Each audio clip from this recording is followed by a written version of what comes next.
If you have shared your live location with someone but later forgot who it was, you might want to stop sharing but don't know how.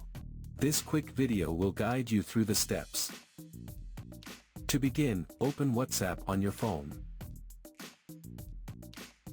Then tap the three vertical dots located in the top right corner. From the drop-down menu, select Settings. Then, go to Privacy. Swipe up to scroll down, and tap on the Live Location option. Here, you will see a list of all chats where your live location is currently being shared. To stop live location sharing for a specific chat, go to the chat where you suspect it's active. From here, you can stop sharing your live location.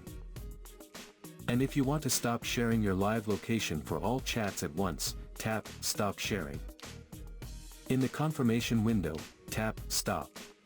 Your live location will immediately stop sharing with all chats. So that's how you can stop sharing your live location on WhatsApp.